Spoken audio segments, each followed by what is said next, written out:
Bien. Bueno, para mí es un gusto estar acá en Fundación Telefónica y pues bueno, voy a platicarles un poco sobre cuál ha sido mi experiencia ya de 16 años en este mundo de la tecnología y la robótica. Al inicio me gustaría que pensaran un poco en su infancia. No sé cómo se acuerdan de ustedes cuando eran chicos. Y bueno, para mí es muy importante. Nosotros trabajamos sobre todo con alumnos entre los 6 y los 14 años. Y pues yo pensando en eso, cuando yo era niño, yo quería ser astronauta, ¿no? Y pues yo pensaba en los astronautas y yo me imaginaba en cómo sería para mí cuando yo creciera esa posibilidad. Y pues estuve pensando en por qué cuando yo era chico pensaba en ser astronauta.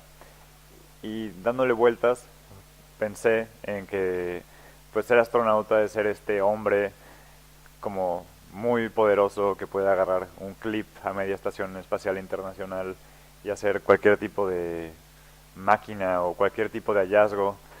Y pues yo me imaginaba así cuando yo fuera grande, ¿no? Lo que yo quería poder alcanzar a entender, a comprender. Y no solamente quería ser astronauta, también pensé en ser científico. De hecho encontré este dibujo de mí cuando era más chico, de cómo imaginaba yo mi laboratorio. Y probablemente no alcancen a leer allá, pero es todo un proceso en el que con un poco de chicle y algunas cosas, un gotero, una fórmula para acero invisible, electricidad, podías hacer una sustancia que te ayudara a salvar a cualquier persona de cualquier enfermedad que tuviera. Tuve una infancia, pues no sé si muy común, pero me encantaba hacer proyectos y experimentos. Desde muy chico tuve un kit de química, con mi abuela haciendo experimentos de química, quemé un baño de la casa. Ella era la adulta que me cuidaba. También tuve una computadora desde muy chico. Estaba de moda, era todavía Windows 3.1 creo, cuando tenías que meterte a MS2 y teclear Win para entrar a Windows. Y desde entonces programaba yo en Basic y me encantaba, había un juego de unas bananas con pues era un orangután enorme que le echabas unas bananas explosivas en la ciudad de Nueva York, quizá. Y programaba yo en Basic mis propios pues, programas, allá hacía yo una rocola que tocaba mis canciones, hacía yo algunos dibujos, intenté dibujar alguna vez mi cuarto en 3D en mi computadora. Este, pero no era lo más común, ¿no? O sea, en general, para mi generación, cuando yo iba a la primaria, y eso que estaba en una escuela activa, en la que todo el tiempo teníamos este tipo de ideas y actividades, y iba con la maestra para decir, oye, me gustaría saber más sobre el mercurio, porque estuve haciendo experimentos con mi abuela sobre, sobre si es magnético o no, y estaba yo viendo que además, pues, tiene un peso atómico muy alto, y además, bueno, con mi abuela descubrimos que no es muy conveniente hacer muchos experimentos con mercurio porque es un poco, ¿cómo se llama? Realmente es un poco venenoso, ¿no? Me gustaría saber más del átomo y de los electrones, pues la maestra lo decía, no, no, no, espera, esto es un cuarto de primaria. Eso no te preocupes, cuando estés en secundaria te lo van a enseñar, ¿no? Y cuando iba yo en secundaria decía, bueno, ¿será que pronto podré yo aprender sobre tal? No, no, no, no te preocupes, eso será en preparatoria. O eso será, oh, ¿quieres hacer un robot? Bueno, eso es maestría. Normalmente, pues cuando estudies un doctorado, podrás hacer tu primer robot. Y entonces creo que así se iba alejando el astronauta, ¿no? En el que eso era para cuando uno fuera grande. Hoy, y bueno, en el 2013, algunos de nuestros alumnos ganaron un segundo lugar en la NASA, en un programa internacional de secundarias, digo de preparatorias, ellos eran de secundaria. Y bueno, para nosotros ese fue un parteaguas como proyecto, porque permitió muy velozmente poder explicar qué es lo que hacíamos o para qué lo hacíamos. Y pues mientras que yo soñaba con ser astronauta, tener alumnos que de pronto ganaran premios en la NASA, pues fue como abrir una gran reflexión de pues qué es lo que estaba pasando y un poco qué tan relevante eran estos temas o no para pues nuestras comunidades. Cuando empezó todo este proyecto, ya hace muchos años, empezó así, ¿no? O sea, como pensando cómo podíamos modernizar el paradigma educativo. Y todo pues pensando en esta imagen, ¿no? O sea, cuando muchos piensan en su escuela y en qué tan divertidas eran las clases, muchos tienen como ese primer recuerdo, o eso es lo que yo escucho mucho, sobre todo en ciencia y tecnología y matemáticas, como que muchos dicen, ay no, qué horror otra vez. En mi caso esas eran mis materias favoritas, pero por ejemplo yo sí estaba en esa foto cuando hablábamos de historia, ¿no? Para mí era de, ay otra vez, tengo que memorizar todos esos nombres, esos números, ¿para qué? ¿No? Y estuvimos pensando, bueno, ¿cómo podíamos desde nuestra mirada poder hacer una aportación a que eso dejara de pasar? Eh, Empezamos una asociación estudiantil que buscaba dar cursos de ingeniería, bueno, no, eran cursos de robótica en ingeniería mecatrónica. Tristemente esto que pasaba cuando yo iba a la primaria también pasa en ingeniería. Cuando normalmente llegas a tu primer semestre de ingeniería, emocionado porque te inscribiste a la carrera de ingeniería mecatrónica, no haces un robot, sino que empiezas con mate 1, que sigue mate 2 y luego mate 3 y luego mate 4 y luego mate 5 y así, ¿no? Física 1, física 2, física 3, electrónica 1, electrónica 2, electrodinámica, termodinámica de fluidos, no sé, todas las materias que pueden existir sobre la faz de la ingeniería, las ves durante los primeros 4 años y en el quinto año ya tienes tus primeros laboratorios que son así de prenda un foco, así de, oh, muy bien, ahora prenda un motor, ya, usted es un ingeniero, ¿no? Y bueno, pues ya obviamente que el último año pues lo acabas, porque y en ese año descubres además qué es lo que estudiaste esos 5 años.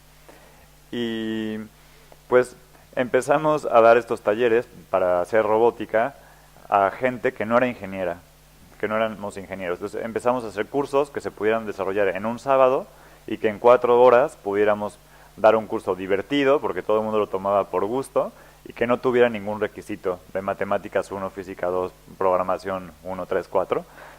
Y hicimos un curso, pues la verdad que muy bueno, en el que en 4 horas podíamos hacer que alguien programara un robot desde cero y le diera una vuelta a una silla, o que huyera de la luz, siguiera de la luz, que lo pudieras controlar con un control remoto, que pudieras detectar si había obstáculos, que saliera de un laberinto solo, y conforme inventamos más retos, se llamaron el alfa, y luego el beta, y luego el gamma, luego el delta, y nos volvimos una de las asociaciones más grandes de la universidad en la donde yo estudié, que es el TEC de Monterrey, en México, y pues crecimos enormemente hasta para nuestra sorpresa. Y lo más increíble es que la mayoría de los que empezaron a meterse con nosotros no eran ingenieros en mecatrónica, ni siquiera ya solamente eran ingenieros, eran diseñadores industriales, diseñadores gráficos, gente de economía. Dimos un curso a unos escultores en el Centro Nacional de las Artes que querían ver cómo hacer esculturas que se movieran. Luego empezamos a dar cursos en el último año de preparatoria, bachillerato, para elección de carrera. Entonces eso ayudaba a que la gente tuviera una experiencia pues más real de robótica antes de decidir voy a estudiar robótica o voy a estudiar economía. Y luego nos permitió eso bajar la edad a secundaria y luego finalmente un verano en primaria en el que teníamos mucho miedo de si eso iba a funcionar o no, pero por suerte funcionó increíblemente. A los niños les encantó programar robótica desde primaria. A nosotros nos divirtió mucho el proyecto y pensamos, después de mucho discutir qué queríamos hacer, que queríamos dedicarnos a eso, que queríamos ver cómo dar clases de robótica en primaria usando esta metodología, buscando cómo hacerlo divertido, fácil, que solo fuera y que pues realmente fuera por gusto y sin ninguna complicación. Y sobre todo pensando que si bien había muchas actividades de deportes o muchas actividades de artes plásticas, no había actividades en las escuelas que ofrecieran ciencia y tecnología, aún sabiendo que a nivel nacional teníamos un gran déficit y grandes problemas por incentivar a gente en ciencia y tecnología. Con mucho esfuerzo conseguimos a nuestras primeras 10 escuelas que pues nos dejaron pues motivadas con nosotros llegar a estos alumnos, y aún así había mucho miedo de ellas. Nos decían, bueno, es que no sé si a los niños les va a gustar robótica, esto de robótica pues todos sabemos que la ciencia y tecnología pues nadie es fan. Pero, para nuestra sorpresa, esta fue la respuesta. Cuando llegábamos con los niños de ¿quién quiere hacer robótica? Pues no había niño que se resistiera. Y es que, pues robótica es como para mí ser astronauta, ¿no? O sea, para ellos hacer robótica es este espacio donde puedes hacer lo que tú sueñas, es este espacio mágico donde puedes crear a un Terminator. Los dos robots más famosos son el robot que te haga la tarea y el robot que limpia tu cuarto. Luego hacemos esto con adultos y es lo mismo. Es el robot que limpie la casa o el que haga mi trabajo. Y bueno, para nosotros fue un gran brinco porque nos dimos cuenta que hay muchísima curiosidad, que contra lo que nos han enseñado de que los niños no les interesa todo o que en verdad las cosas no les gustan, pues nosotros encontramos niños de primaria que todo les interesaba, que si les decíamos robótica estaban súper dispuestos, si hablábamos de la selva estaban dispuestos, si hablábamos de biología estaban dispuestos, si hablábamos de política tenían también una opinión, de todo estaban dispuestos. Es más, hasta nos llegamos a preguntar si no es más bien esta prohibición de no, esto no lo vamos a ver hoy, sino hasta cuando crezcas, lo que nos va generando pues menos interés en lo que en verdad nos motiva, o más apatía en seguir nuestro instinto de búsqueda y de comprender más cosas. Empezamos a dar clases de robótica en estas 10 escuelas pioneras y estos eran los resultados. Pues por más que nos motivábamos dando clases como se los habíamos logrado a muchísimos cientos de ingenieros y no ingenieros y economistas y diseñadores, hacíamos dibujos más grandes, mejorábamos el tono de voz, pero los niños no estaban tan felices.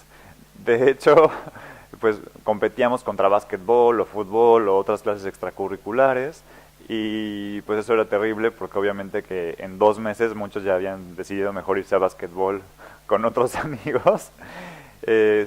Fue un año de muchos experimentos. Nos dimos cuenta, por ejemplo, que si les enseñábamos a programar como pensábamos que convenía, no era tan divertido como si les poníamos, por ejemplo, un plumón amarrado al robot y el robot dibujaba. Y si el robot dibujaba, pues hacer un triángulo era un reto pues más interesante a que te dijéramos, haz un circuito de movimientos donde uses ángulos y no sé qué, ¿no?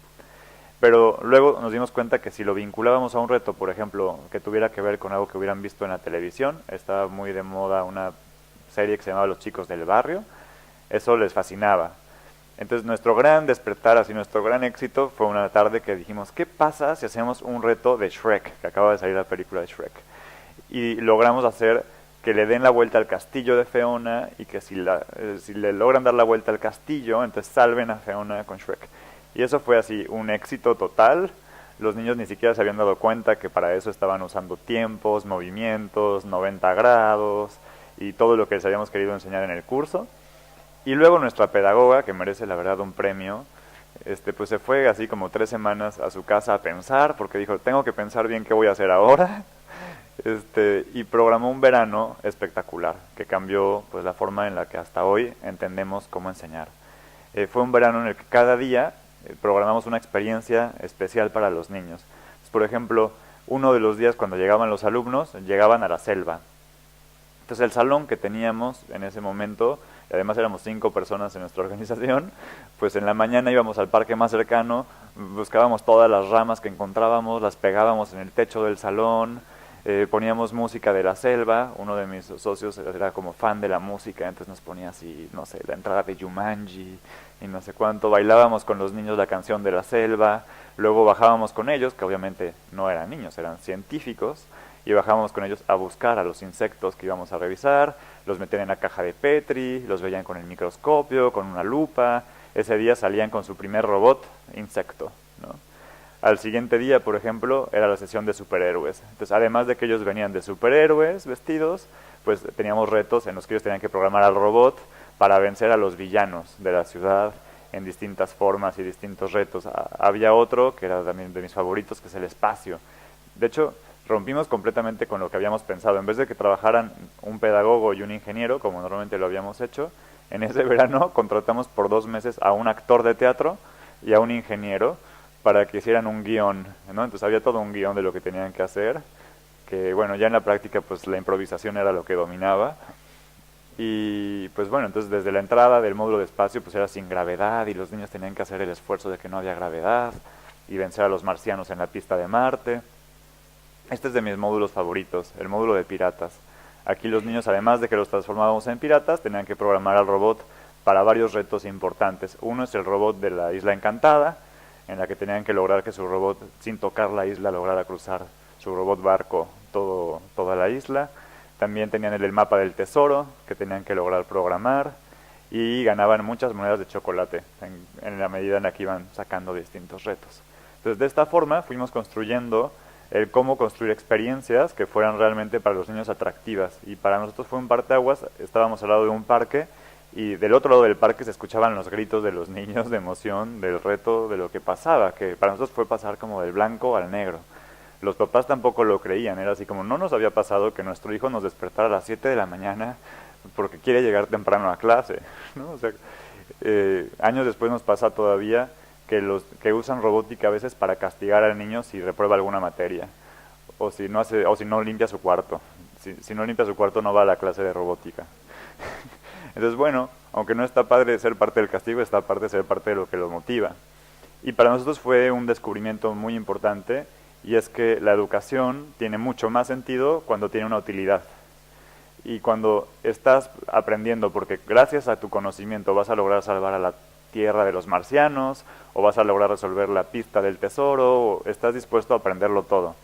Y que casi así es también la vida real, o sea, cuando tú estás en el trabajo y si logras resolver el reto de hacer esto, encuentras una gran solución, estás dispuesto a aprenderte todo, ¿no? Aprenderte los nombres de los colaboradores, a estudiar más sobre la ley, a aprender a programar en Excel, a llegar a más tiempo. Igual cuando eres chico, ¿no? O sea, cuando el conocimiento está conectado a una utilidad, es 100 veces más interesante, atractivo aprenderlo. De hecho, hoy pienso en retrospectiva que a veces nuestro sistema educativo es muy raro, porque es como si aprendiéramos leyendo el diccionario, ¿no? Así, hoy vamos a ver solo la letra A, luego la letra B, luego la letra C, luego la letra D, y ahora que ya hablas inglés, porque ya sabes todas las palabras, platiquemos, ¿no? O sea, como que primero vemos física 1, luego física 2, luego física 3, y luego ya un problema de la vida real. Pero, ¿y cuál es la conexión? ¿No? O sea, sí aprendimos los elementos, las palabras, pero no es así. O sea, realmente es articulando retos en el que vas pues, llegando a más complejidad.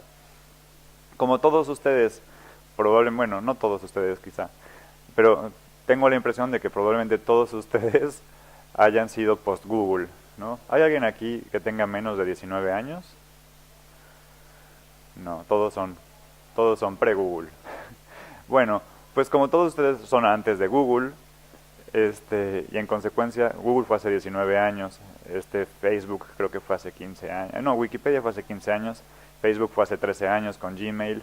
Después, todas estas tecnologías han cambiado mucho la educación y el cómo ustedes recuerdan su infancia con respecto a los niños que se están educando el día de hoy, pero no tuvieron robótica en su escuela, al igual que yo. Entonces les voy a contar qué quiere decir para un niño de 6 años hacer robótica. De entrada, para un niño decir yo hago robots, puede querer decir darle vida a objetos que no se mueven. Eso, normalmente si tú eres un niño, tus padres quisieran programarte a ti. Bueno, aquí tú programas a otro objeto, a que él haga lo que tú quieres, o intentar que haga lo que tú quieres. Hacer robótica también puede ser que es también hacer electrónica. Entonces, así como yo hacía mi robot de mi dibujo de mi laboratorio de química, pues ellos aquí hicieron sus máscaras de Halloween. Y se les ocurrió que estaba padrísimo que tuvieran unos focos especiales para que en la noche pudieran pedir más dulces. También hacer robótica puede hacer crear tus propias creaciones, ¿no? Él hizo ahí este primer mecanismo de dinosaurios. También puede ser, pues, tú lograr participar en competencias nacionales o competencias de tu escuela, donde puedas enseñar a tus padres lo que has aprendido.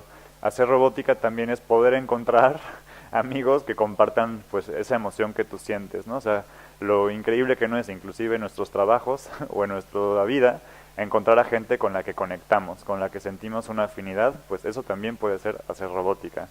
Hacer robótica también puede ser representar a tu país.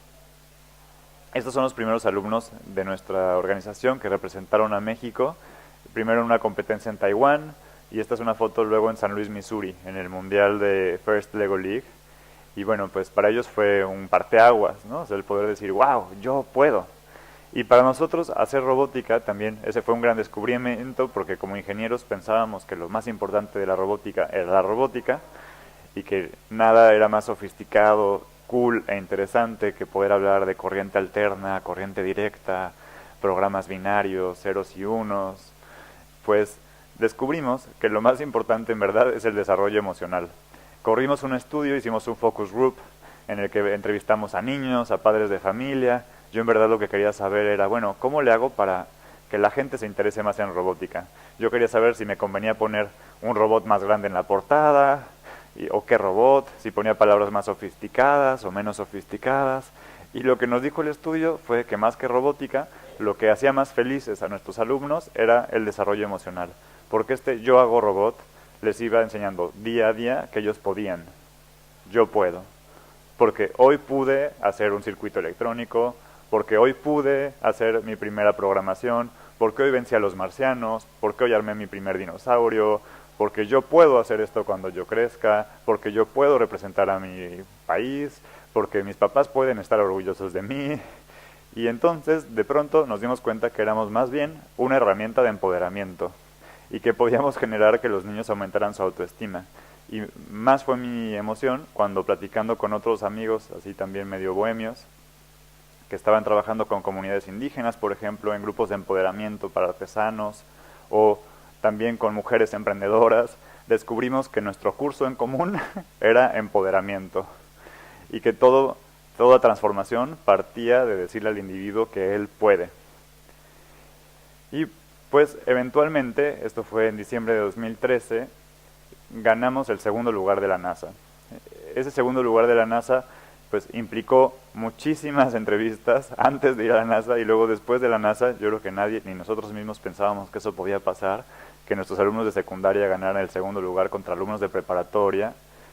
Y lo primero que nos preguntaban, a pesar de ello en prensa, era ¿cómo hacen para conseguir genios, niños genios, que vayan a representarnos como país? Y pues tenía yo que desilusionarlos. Era difícil responder si estaban ahí los niños.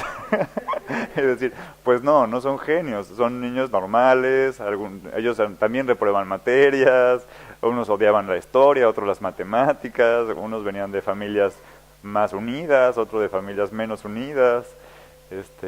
Ni siquiera, creo que ninguno de los tres, ahora que lo pienso, quiere ser ingeniero. Uno quiere ser paleontólogo, otro ahora está encantado de ser músico, ¿no? Está en esa etapa de la adolescencia. Y el otro quizás sí, tal vez hay esperanza para mi proyecto. Y lo que sí descubrimos en común es que los tres tenían muchos años haciendo robótica y disfrutando haciendo robótica. Y pues aquí un poco el recorrido. Por ejemplo, 2 años antes fue la primera vez que participaron en una competencia de First Lego League, de estas que hay un internacional. Y ese año nos fue terriblemente. O sea, en la pista nos fue muy mal, no hicieron suficientes puntos para lograr pasar. Sin embargo, sí hicieron ahí una silla de ruedas que podía ayudar a los parapléjicos. Ahí tenían un proyecto muy lindo, pero no ganamos. Al siguiente año hicieron el frutalizador. Y en el frutalizador hicieron un proyecto que pues tuvo suficientes puntos para pasar a una eliminatoria que les dio chance de mejorarlo, y con eso se fueron a San Diego, California. Después de eso hicieron un proyecto en el que programaron para adultos mayores una app que está hecho en Google Play, que les podía ayudar en caso de que alguien se cayera a notificar a sus vecinos, o que pudiera inclusive ayudar a que aumentara su memoria o ciertas cosas que ellos habían diseñado, pero tampoco ganaron. Y al siguiente año eso nos dio la suficiente confianza para que ellos se pusieran el reto de ir a la NASA. Pensamos que no nos iban a dar permiso, pero nos dieron permiso de ir. Fuimos, hicieron este robot, el Hubble M al cubo, que le tomó como más o menos 100 horas desarrollar. Lo llevamos a Houston, lo tuvieron que desarmar para pasar por migración y volver a armar allá. Luego, pues la oportunidad de conocer la NASA, que hay cosas asombrosas en las que eso que estaban ellos viendo es la Estación Espacial Internacional, bueno, una maqueta de la Estación Espacial Internacional, que es nada más y nada menos que la estructura más grande que ha hecho el hombre en el espacio, y que además le da la vuelta a la Tierra creo que cada 16 minutos. Eso, o 16 veces por día, no sé, pero pasa muchas veces al día. Y bueno, finalmente este segundo lugar, el segundo lugar en esta competencia, que para nosotros fue un gran aprendizaje, ¿no? O sea, fue el aprendizaje de cómo se construye la creatividad, porque normalmente pensamos que la creatividad es algo que pasa en forma espontánea, ¿no? O sea, o hay de dos opciones, o piensas que es porque la tienen o no la tienen, entonces o eres creativo o ya, ni modo, o es algo que pasa espontáneamente. No te preocupes, tú un día te vas a bañar y te vas a caer, y así, o sea, te vas a hacer un azotón, pero bueno, vas a tener unas ideas así geniales, así se prende el foco, ¿no? Y de un momento a otro instantáneamente pasa. Lo que nosotros vimos es que más bien la creatividad es una trayectoria de muchos errores, de muchos problemas, donde como un músculo pues te vas enfrentando a ideas que no funcionan y vas cambiándolas hasta que las vas cambiando por unas que funcionan un poco mejor y de ahí migras a otra que funciona mejor y de pronto tienes un éxito y luego otro fracaso y la primera vez que haces un proyecto no funciona y que en consecuencia usa mucho del paso anterior. Si no tienes un buen desarrollo emocional, al primer punto donde tú tienes un quiebre, ya, suficiente, esto es una desilusión, mejor me voy al deporte, ahí seguro sí me va a ir bien, o seguro me hago otra cosa, pues, a donde sí me sienta yo cómodo. Si tienes un buen desarrollo emocional y además disfrutas lo que haces, puedes aguantar varias veces de que el proyecto no funcione perfecto e ir poco a poco yendo hacia la luz. Y decidimos irnos a algo más complejo, que fue pensar, bueno, ¿qué pasa si ahora les ponemos problemas de la vida real? Ese año les pusimos el problema del cambio climático. Y aquí 4 soluciones pensadas por los niños de cosas que podían hacer ellos con sus tecnologías. Ellos hicieron el CESI, el Sistema de Emergencia contra las Inundaciones. Les permite medir el nivel del agua y mandar mensajes SMS a la población en caso de una inundación. Acaba de haber una inundación muy fuerte en una de las playas más comunes de México que se llama Acapulco y todos estaban como muy preocupados de cómo prevenir eso. Aquí el Fire Safety. Este es un robot que puede ayudar a apagar incendios forestales y podía lanzar ciertas bolas que según ellos habían estudiado, si estuvieran hechas de cierto polvo, podían apagar fuego. Ellos hicieron el Blizzard Breaker, que es un robot que convierte la nieve en agua potable. En México casi no hay nieve, pero ellos estaban preocupados por lo que pasaba en Canadá y de hecho fue un proyecto que ganó una beca para ir a Brasil a exponerlo en una feria de ciencia y tecnología. Ellos hicieron un sistema meteorológico de bajo costo porque estaban preocupados que normalmente cuesta alrededor de $15,000 un sistema meteorológico y ellos decían, bueno, ¿y cómo hacen las comunidades que no tienen esos ingresos? Entonces dijeron, ¿cómo hacemos algo, este solo es un prototipo, que pueda costar 10 veces menos y con eso que ellos puedan? Y ya hasta entusiasmados decían, y sí, luego tenemos muchos, te los ponemos en la nube y entonces eso va a tener más poder predictivo. Entonces, bueno, ellos hicieron ese sistema meteorológico. Y para nosotros fue un gran hallazgo, porque normalmente como adultos pensamos que el mundo de la realidad pertenece a los adultos y el mundo de la no realidad pertenece a los niños, ¿no? Ellos pues que jueguen allá afuera, que imaginen cosas, pero descubrimos que de hecho los problemas del mundo eran problemas muy entusiasmantes y que podíamos conectar a que ellos resolvieran problemas sociales y que ellos tenían ahí pues realmente pues mucho interés y mucha pasión en invertir sobre eso. Decidimos hacer un experimento. En ese momento Robotics casi todos los que trabajábamos éramos hombres, ahora somos en un 75% mujeres. Y decidimos todos los que estábamos viendo cómo mejorar los cursos, hacer el mismo reto que hacían los niños. Queríamos encontrar, bueno, ¿dónde están los mayores problemas? ¿Qué tenemos que mejorar si queremos que ellos puedan aprender mejor? Y hicimos un experimento, los padres de familia siempre hacemos una demostración de cómo van los niños. Nos dijeron que si también queríamos competir, ya que habíamos hecho también el reto que los niños, y pues tuvimos un enorme aprendizaje, los niños nos apalearon. O sea, no, de un momento a otro ellos tenían más del doble de lo que nosotros habíamos hecho, frente a los padres de familia, y pues después de la desilusión, ¿no? Pues descubrimos algo interesante, y es que aunque éramos ingenieros o teníamos maestría, nunca usamos ninguna de las materias por las que éramos ingenieros o maestros. Nunca se nos ocurrió en el proceso, voy a hacer un diagrama de fuerzas para estudiar cómo el robot debe ser. Nunca decidimos, claro, voy a hacer un programa de inteligencia artificial, o voy a hacer lógica difusa, voy a ver la termodinámica para entonces entender, bueno, ni siquiera geografía o geometría. No, nunca usamos una regla, creo. O sea, y en general, aunque hay unos niños que sí, tampoco los niños.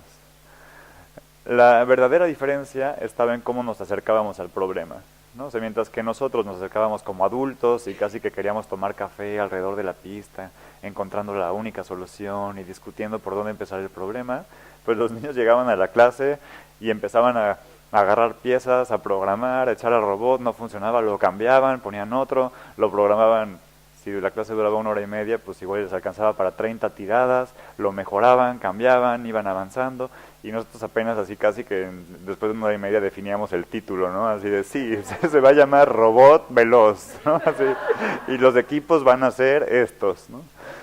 Y pues yo siento hoy que también es un poco un reflejo de cuando estamos trabajando, cuáles son también los colaboradores con los que te sientes más emocionado de trabajar. Y también es un reflejo de cuáles son los ciudadanos que queremos formar. Porque a diferencia de cuando yo estudié, pues hoy queremos ciudadanos que sean participativos, que sean líderes, que se comuniquen con el otro, que es más, hasta los queremos sociables, que tengan ideas, que sean empáticos, que sean líderes, que no tengan miedo en organizar las cosas y ponerse a trabajar. Y sin embargo, muchas veces en el sistema educativo pareciera lo contrario, ¿no? Queremos que ellos no hablen, que solo el profesor dicte la clase, que ellos solo tomen apuntes, que ellos solo memoricen. ¡Ey, prohibido hablar, eh! Nada de que hablen en grupos. No se muevan, no se pueden mover de sus asientos, ¿no? Entonces parece que a veces la dinámica de la clase no incentiva a este tipo de ciudadanos. Entonces para nosotros también fue un éxito entender que estos alumnos que tuvieran otro tipo de rol, ¿no? Y pensar que además el que ellos se sepan comunicar velozmente, que se sientan seguros comunicando, es realmente lo que queremos generar en los niños de este siglo. Y bueno, que en consecuencia, mientras que algunos pues todavía soñamos con ser astronautas, tengamos niños que están ahora en ese nivel, ¿no? Ya sin importar si decidan ser paleontólogos.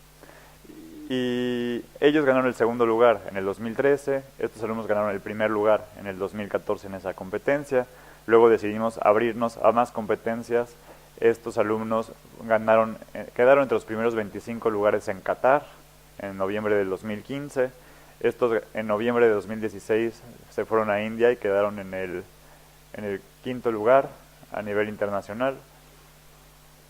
Y para nosotros pues se transformó como un gran orgullo, como ir viendo cómo estos alumnos continuamente, y son distintos entre ellos, se iban formando sin que lo supiéramos, estas como semillas, ¿no? Porque es algo que sembramos y de pronto 5 o 6 años después se empezó a volver como algo constante, ¿no? Porque pues en educación pasa muchas veces que estás 6, 7 años dando cursos y motivando y no estás seguro si lo que estás haciendo, qué resultados va dando.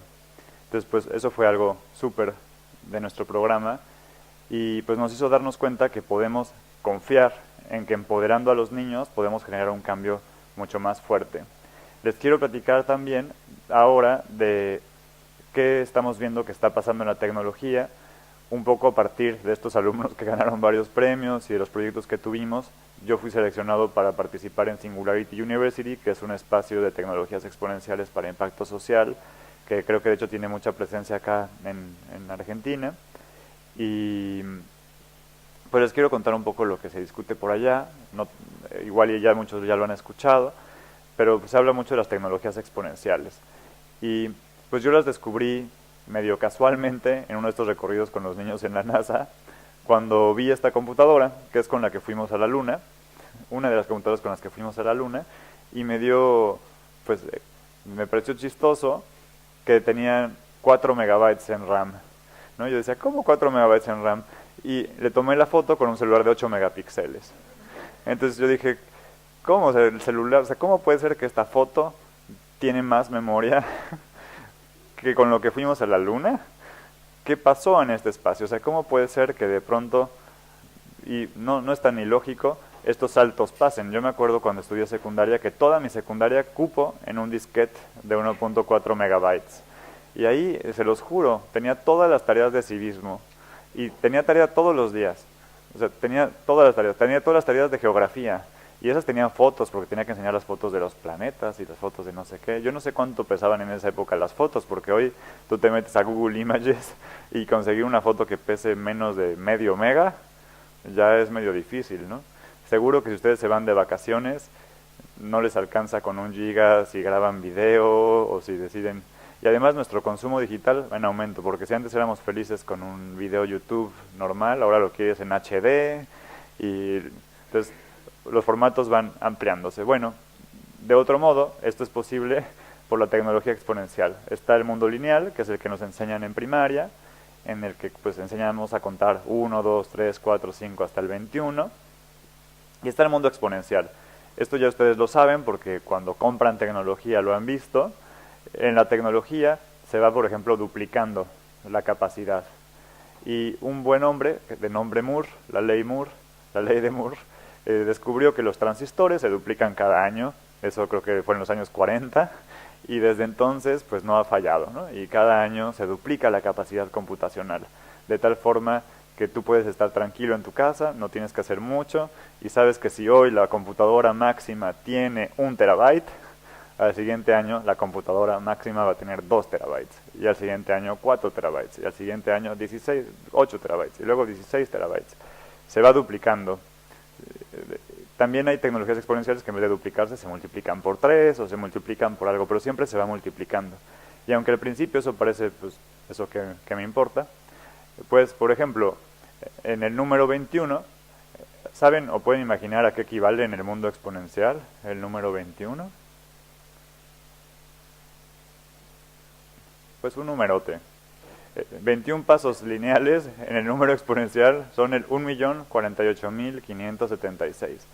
Entonces, 21 años en el mundo de la tecnología es como 1.000.000 de años en el mundo lineal. Es decir, que en 21 años las computadoras pueden ser 1.000.000 de veces más potentes.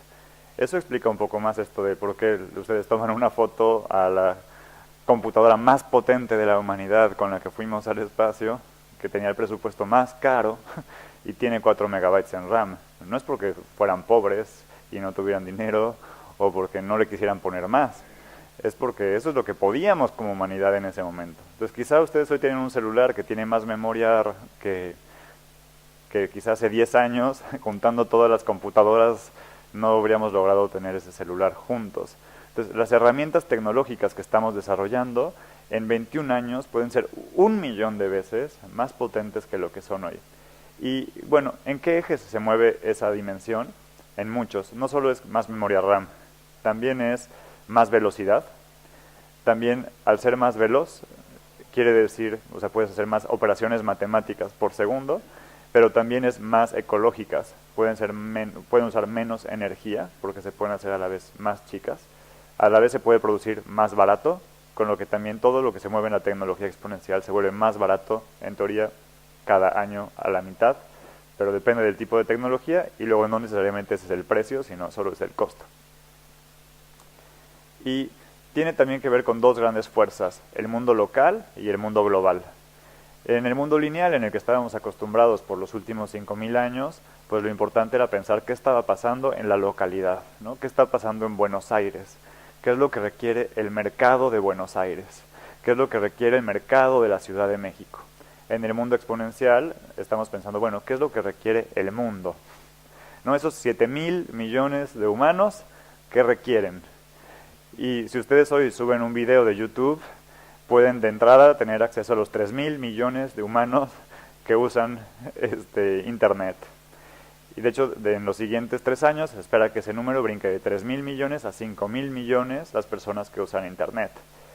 Entonces, realmente que si ustedes lograran venderle a $1 una aplicación, si quieren solamente a 3.000.000.000 de personas de la Tierra, pues no estarían muy mal parados, ¿no?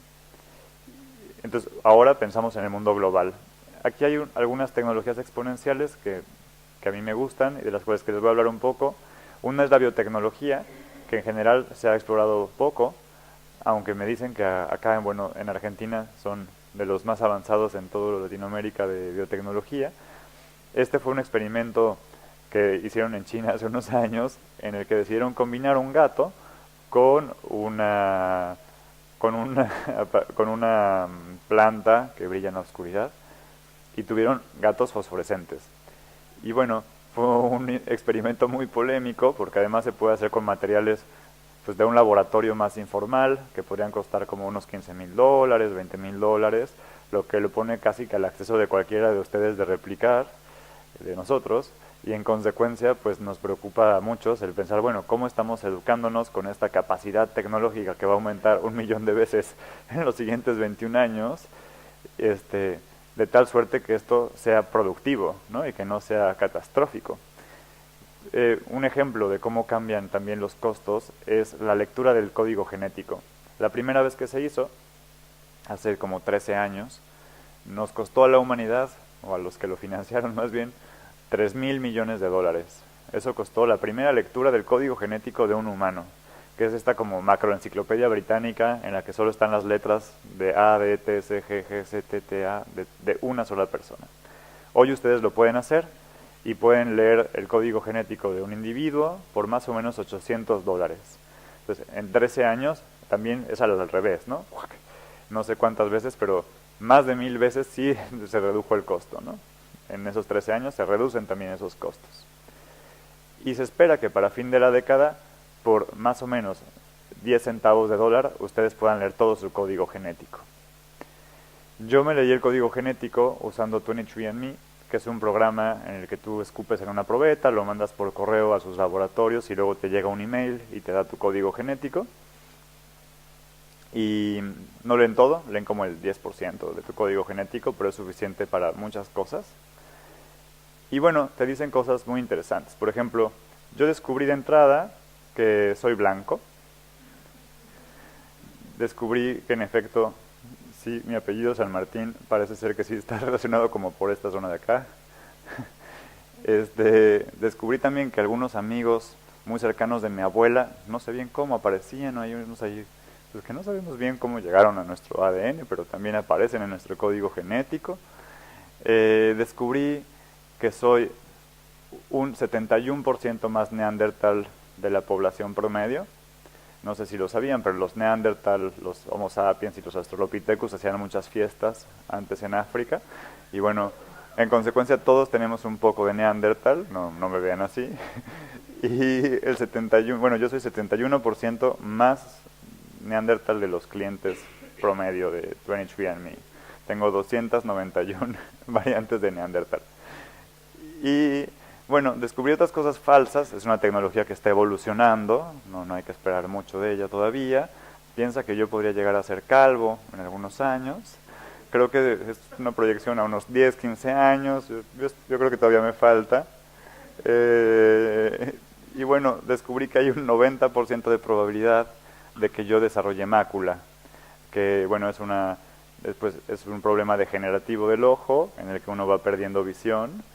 Para mí fue muy interesante esto porque mi abuela, como un año después de que yo leí ese estudio, por mácula perdió la visión y de hecho ella no puede alcanzar a enfocar muy bien si yo estuviera ahí sentado, si estaría yo sonriendo o si estaría yo triste o me confunde a mí con mi hermana y no nos parecemos mucho. No puede leer en consecuencia o no puede ver los subtítulos de las películas. La ventaja de que yo lo sé ahora, porque se espera que si eso me pasara como a los 60 años, es que ahora yo puedo ir al oftalmólogo una vez al año y él puede en particular buscarse algún rasgo de mácula e inclusive me puedo tratar si hubiera algún rasgo preventivamente. Ella nunca se trató, ella no sabía que iba a tener mácula, pensó que quizás sus lentes estaban muy sucios hasta que de pronto descubrió que no eran sus lentes. Y esto se espera de la biotecnología, que estamos entrando a una etapa en la que conforme esto mejore, ojalá y en los próximos 10 años mejore 1000 veces, pues podamos saber qué nos va a pasar antes de que nos pase. Porque además, siendo más barato, podremos más fácilmente leer nuestro código del ADN o de las bacterias que están dentro de nosotros o dentro de la comida que vamos a estar comiendo o diseñar comida más propicia con nuestro ADN. De tal forma que podríamos realmente trabajar mano a mano para hacer medicina antes de que sucedan los problemas, en vez de ya una vez que quién sabe qué me salió acá, y que vaya yo al médico a que vea si encuentra qué es lo que tengo. También está el Internet de las cosas, pues tan sonado por todos lados. Esto pues seguro que ya muchos lo han visto. Yo soy fan de, bueno, por un lado de los Fitbit, que no hacen tanto ya hoy en día, yo sé, pero que miden los pasos que das. Es algo medio obvio, pues tú te acuerdas en general cuánto caminaste, pero bueno, eso te da un número más concreto, así de hoy diste 10,000 pasos y te felicita. Muchos vieron el Apple Watch, pero bueno, antes del Apple Watch estaba Pebble, que es este reloj de acá, que fue como el primer Apple Watch. Además fue hecho de un emprendedor que creo que era mercadólogo y que así se metió de un día a otro al mundo de los makerspace, a hacer tecnología y dijo, sería increíble tener un robot, un reloj digital, e hizo su propio reloj y le fue muy bien, tanto así que luego Apple decidió hacer su línea de Apple Watch. Y bueno, yo tengo dos gatos, Danza y Ritmo. Ya para gatos también existen los Fitbit. Este te mide si tu gato hace suficiente ejercicio o no. Están diseñando unos hasta con cámara para que puedas saber si está tomando suficiente agua o qué está haciendo. Yo soñaría y he incentivado a niños, pero no lo he logrado, que alguien me haga un WhatsApp para gatos. Yo sería feliz de saber si están maullando y que me llegara un miau a mi WhatsApp o yo poderme comunicar con ellos. Y hay otros más interesantes en el que sí hay, por ejemplo, como un láser.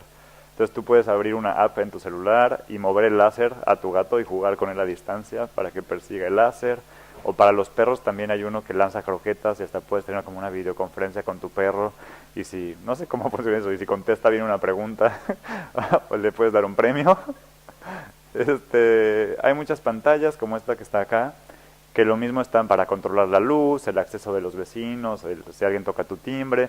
Hay unas también para ver dentro de los refris, en la que puedes saber ese típico, ¿tengo suficiente leche o queso? Yo soy fatal en eso, siempre abro mi refri y hay 4 quesos porque siempre pienso que no hay queso. Bueno, ahora si ustedes actualizan su refrigerador pueden ver en tiempo real la foto del interior de su refri para saber qué hay dentro. Y no solo eso, también pueden conectar ya directamente su refri a la tienda. Por ejemplo, en Estados Unidos, Amazon te puede llevar la leche cuando ya no hay leche, porque pues ahí puede detectar por ti que ya no hay leche y pues te la lleva para que no tengas que ir tú al súper. Inclusive hay unas nuevas cerraduras también de Amazon que tú puedes instalar en tu casa y, por ejemplo, si un amigo va a pasar a tu casa, pues nada más desde aquí tú le abres la puerta sin tener que estar en tu casa, o puedes programarlo para que si compraste algo en Amazon, ellos te lo lleven y lo metan dentro de tu casa sin que tú tengas que preocuparte por eso, o si tienes un empleado doméstico y quieres que pueda tener acceso, pues ya nada más le das acceso vía internet. Te permiten controlar también las luces de tu casa, la robotina que todo el mundo quiere. Bueno, pues ya hay robotinas muy básicas, que es este robot que hacía como todas las labores domésticas. Y pues en ese caso pues te permite como que navegue por tu casa, vea si dejaste las llaves, que no hayas dejado nada encendido y cosas que ya sus robots del celular les dicen, ¿no? Así como Siri de cuál es el clima hoy, cuál es la mejor película que ver, va a llover, qué temperatura está haciendo en no sé dónde. En las selfies, los drones ya los hemos logrado hacer que tomen selfies. Entonces ahora vienen drones que además ahora son mucho más baratos. Ustedes pueden adquirir un dron, pues quizá hasta por $100 pueden comprar un dron. Esto hace unos 10 años costaría muchísimo más, como unos $20,000, más o menos un helicóptero de estos de amateur, ¿no? Así un súper buen helicóptero, que era lo más cercano que volaba.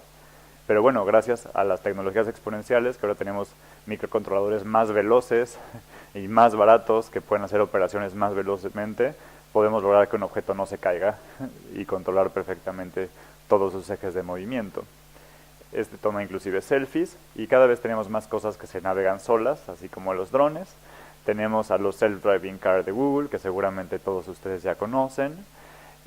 Tenemos ya a Tesla, que ha logrado automatizar en ciertos recorridos que el usuario ya no tenga que manejar. Algo increíble de los Teslas es que igual que sus celulares, se actualiza su sistema operativo. Entonces de pronto actualizaron el sistema operativo de los Teslas y ese día, por ejemplo, ella descubrió que en los recorridos rectos no tenía por qué ella manejar. Entonces ya su Tesla se maneja solo. Que esto en la Ciudad de México, donde yo vivo, sería una delicia, porque uno puede estar en línea recta 3 horas sin tener que manejar. Hay ahora aviones militares tan veloces que no se pueden conducir con un humano y que solo las computadoras los pueden conducir porque un humano se desmaya en cuanto pasa cierto número de veces la gravedad de aceleración. Entonces hay aviones, sobre todo de uso militar, que solo se pueden navegar hoy en día con tecnología, computación, robótica. Esto ya yo yéndome al extremo, hay algunos experimentos con robots submarinos y coches submarinos también, y también con coches que vuelan. En la Maker Faire de San Francisco siempre hay un coche que vuela, que es un coche que realmente tiene como alas pegadas, y sí, tienen videos de él volando, Y además del coche que vuela, lo que ya va 3 años que se enseña en el Consumer Electronics Show de Las Vegas es un dron chino en el que cabe un ser humano. Entonces es un dron pues así, con puertas como si fuera un coche, en el que te subes y así hay una plataforma tipo Google Maps en el que dices, pues quiero que me lleves acá, ¿no? Entonces ya despega el dron y te lleva a donde tú quieres. Entonces, bueno, se espera que muy probablemente en los próximos 3, 4 años haya una gran diversidad de esta tecnología que haga cada vez más accesible que más personas puedan tener un dron en el que puedan evitar el tráfico, por ejemplo. De hecho, hay muchos proyectos con drones. Hay un proyecto también en Estados Unidos para hacer toda la mensajería por drones y hay grandes discusiones de qué va a pasar en todos los sentidos. A nivel energético, si eso es más económico o no, qué pasa con la contaminación visual, porque imagínate que toda tu ciudad esté llena de cosas que vuelan, qué pasa con la seguridad, porque pasan sobre casas que son terrenos privados, y entonces si es justo o no es justo, si tienes que dar autorización para que pase un dron arriba de tu casa. Y bueno, cosas todavía. De la inteligencia artificial, este es Watson, no sé si lo conocen, pero Watson es la plataforma, pues hoy por hoy, pues al menos oficialmente, la que mejor inteligencia artificial tiene. Y se renta, tú puedes rentar a Watson para un proceso que necesites. Si dices, tengo esta gran base de datos de 3 millones de suscriptores y quiero saber tal cosa, Watson puede leerla por ti y optimizar y hacer ciertas selecciones para elegir a quién marcar o a quién no marcar. O lo mismo si eres una aseguradora. Watson se puede rentar por operación matemática y aquí es cuando Watson ganó en el Jeopardy contra los ganadores internacionales de Jeopardy y contestando pues preguntas varias. La ventaja de Watson es que él puede ver miles de documentos por segundo usando internet, pero tiene la capacidad de interpretarlos, entenderlos y contestar a la pregunta, lo cual ya habla de un proceso de inteligencia artificial pues más avanzado. Ella es Sofía, no sé si la vieron la semana pasada o antepasada, que salió en las noticias que ya le reconocieron la ciudadanía árabe. Entonces es la primer robot que tiene una ciudadanía. Hay una entrevista que le hicieron la semana pasada que sería increíble que vean. A mí me sorprendió mucho esa entrevista en la que pues, le hacen una serie de preguntas y entre ellas ella responde, porque le preguntan algo así como, bueno, ¿qué se siente ser un robot? ¿O cómo sabes que eres un robot? No sé cómo fue. Y ella contesta a los humanos y nos dice, bueno, ¿y ustedes qué tienen que decirme a mí? O sea, ¿cómo sabes que eres tú un humano? ¿No? O sea, y me sorprendió realmente el que un robot nos cuestione cómo sabemos que somos humanos. ¿No? O sea, porque, pues, y de hecho Sofía está pues diseñada, no sé qué verbo se usará en el futuro, para poder tener empatía y poder reflejar emociones. Entonces, aunque en la foto no le hacen muy buen favor, puede sonreír, puede enojarse, puede poner cara de tristeza. Está pensada para que pueda ir respondiendo. En robótica hay un problema importante o sea, hasta creo que hay como un tema de la parábola de no me acuerdo quién, de qué tanto queremos que los robots se parezcan a los humanos. Porque lo que se ha descubierto en robótica es que sea muy parecido es un poco, como que da un poco de miedo, ¿no? Entonces hay como cierta distancia en la que, por ejemplo, que un robot tenga ojos, todo bien, o sea, eso en general genera una mejor interacción hombre-máquina, la gente se siente más identificado, somos más felices con robots que tengan ojos, pero que sean muy, muy, muy, muy parecidos, todavía nos da un poco de miedo. Sofía para mí ya es bastante humana, y ahí es porque no tiene peluca, normalmente tiene una peluca con un cabello que la haría parecer más humana. Este es Baxter, uno de mis robots favoritos. Está pensado para ayudar en procesos muy repetitivos y, por ejemplo, para trabajar mano a mano con trabajadores en fábricas. Hoy cuesta cerca de $15,000, un robot Baxter. Es programable muy fácilmente, casi que le mueves tú las manos para que haga el movimiento y luego le pones repeat y él hace esto así 2000 veces, ¿no? Así como ta, ta, ta. También tiene ojos muy amigables y las terminaciones en plástico permiten que pues no sea tan riesgoso que si alguien se acerca y él diera una vuelta, pues no sea algo mortal. Este es Da Vinci. Este es un robot cirujano. Fue pensado ya, este es un robot ya viejillo. Ya yo creo que tiene como 20, 30 años. Fue desarrollado en Stanford, en el Stanford Research Institute. Y fue pensado para poder operar a distancia. Lo que pasa en la guerra sobre todo es que es difícil mandar cirujanos especialistas en el campo de batalla y lo que decidieron hacer es mejor desarrollar un robot de tal suerte que lo puedan llevar a la ciudad más cercana en la que se está luchando la guerra y desde otra ciudad un especialista pueda operar de tal forma que por internet pueda él replicar los movimientos del cirujano y además en el proceso pueden filtrar el ruido del temblor de la mano del cirujano, porque hasta el mejor cirujano le tiembla un poquito la mano. Esto Da Vinci puede evitarlo. Entonces, inclusive hay un tiempo de sanación más veloz si te opera Da Vinci que si te opera directamente el cirujano que mueve a Da Vinci. Y bueno, esto es ya como un dato curioso. En el 2050 se espera que en Robocop, la competencia de robots de fútbol, sea el año, esto es la información oficial, en la que los robots venzan a los humanos. En teoría, el equipo que gane de los robots va a enfrentarse al equipo que gane con los humanos en el mundial y eventualmente competirán y se espera que en el 2050 los robots ganen a los humanos. Sin embargo, en el mundo de Silicon Valley se espera que esto pase más o menos en el 2024, no tanto en el 2050. De hecho, los de Boston Dynamics, si ustedes ven lo último que han sacado en robots bípedos o en el robot cuadrúpedo, que es como una especie de caballo, pues se ve como mucho más avanzado. El robot Cheetah, que se puede mover muy, muy velozmente. Entonces, en el mundo tecnológico, decir 2050 ya deberían mal. Así como, ¿cómo que 2050? Si esto debe pasar como por el 2024, que es cuando ellos esperan que se logre ser la computadora que tenga más capacidad que un humano. Y bueno, para mí el darles todo este tour tecnológico tiene una importancia y es que pues muchas veces hablamos de la tecnología nada más como eso que va pasando ahí en el supermercado, pero todo esto de lo que hemos estado hablando habla un solo idioma y es el idioma que yo llamo el idioma robot o oficialmente para los educadores el pensamiento computacional.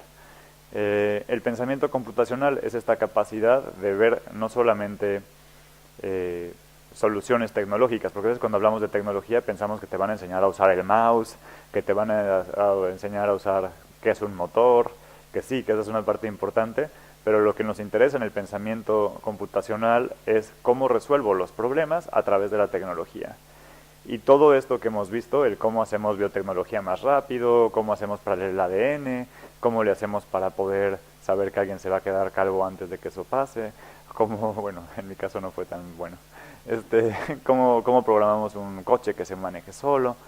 Todo requiere de este pensamiento computacional, que es generar un algoritmo en el que vemos el problema y hacemos pasos como ordenados de cómo lo podríamos resolver. Inclusive es pues muy cercano de la teoría de los procesos, muy cercano también de la innovación y la estandarización en las empresas, muy cercano de la innovación, y hay una conexión directa entre ya pues demostrada o pensada así por los teóricos entre las personas de un país que tienen pensamiento computacional o que trabajan hoy en ciencia, tecnología, ingeniería y matemáticas o STEM, que así se conoce internacionalmente, y el desarrollo económico que tiene un país. Por ejemplo, Australia hizo un estudio en el que ellos decían que si lograban mover un 1% las personas que trabajaban en STEM en Australia, podían mover la población, podían mover el PIB, el Producto Interno Bruto, un 4.5%. Más o menos se estima que en Estados Unidos el 5% de su población trabaja en STEM y que a eso se debe el 50% del desarrollo económico sostenible.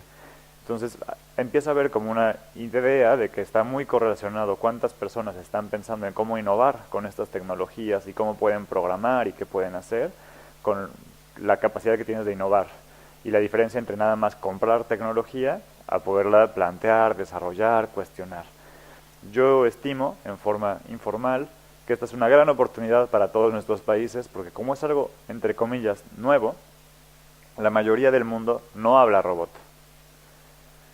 Yo estimo que solo un 2.5% hacen algo básico, que es así como yo sé usar sumar en Excel, sé usar sumar sí, sé usar ifs, sé hacer unas tablas ahí dinámicas, y yo creo que un porcentaje ínfimo sabe algo más avanzado, así como yo podría hacer una página y colgarla de un servidor y programar algo más robusto que esto. Pero los retos a los que nos enfrentamos requieren de cada vez habilidades más grandes, inclusive transversales. Esto parece tender a que todas las profesiones requieren ya saber de tecnología Inclusive pensamos nosotros que necesitamos políticos que sepan de tecnología o que necesitamos legisladores que sepan de tecnología. Temas como la biotecnología requieren de muy bueno, o robots con armas, o ciberseguridad, o la ciberciudadanía, o evitar que tus elecciones sean hackeadas. Cada vez parece que que necesitamos leyes que estén hechas para el mundo en el que estamos viviendo, y eso es un reto social inmenso, por lo que pensamos que además necesitamos velozmente acelerar el pulso con el que le damos a la gente y a la población en general la capacidad de hablar este idioma del cual estamos tan conectados. Y bueno, por último, les quiero contar qué pasó con nuestro modelo educativo en los últimos 3 años.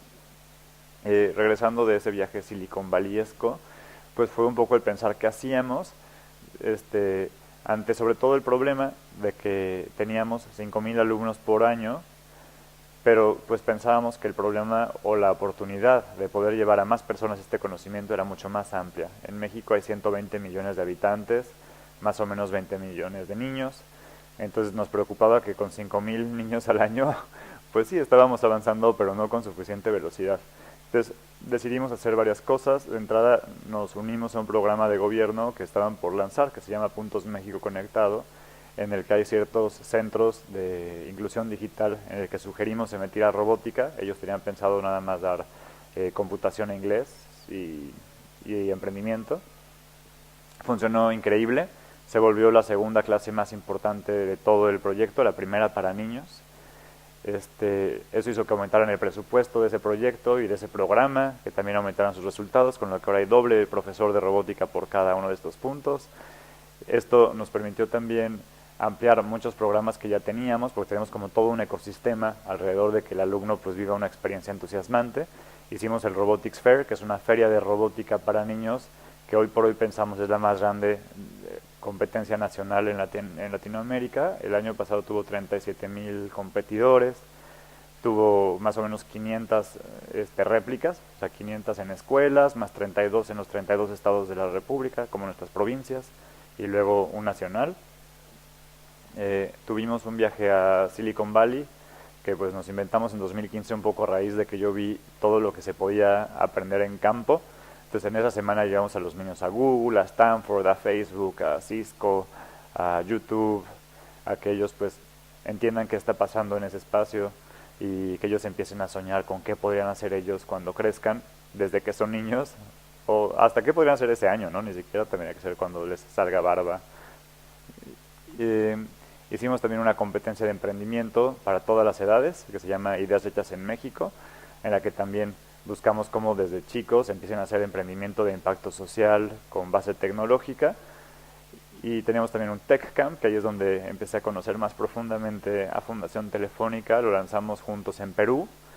En ese programa hicimos una especie de Disneyland tecnológico para los niños. Entonces hacemos un campamento de verano en la que hay de todo, desde actores de teatro vestidos de astronautas, simulando Kepler. Llevamos impresoras 3D, drones, programación de videojuegos, robótica.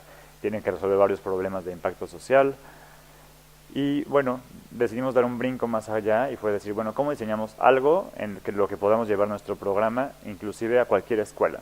Y el gran reto, hasta creo que deberíamos de intentar ese gran reto, era lanzarlo de un paracaídas, ¿no? O sea, tenía que ser así, una caja que pudieras al menos conceptualmente lanzar en un paracaídas, que llegara a cualquier escuela y transformara un laboratorio de cómputo en un laboratorio de robótica, que permitiera impulsar las STEM, estas ciencia, tecnología, ingeniería y matemáticas, y el pensamiento computacional y las competencias del siglo XXI en los niños, que tuviera perspectiva de género para que pudiera enseñar lo mismo a niñas que a niños y de preferencia igual.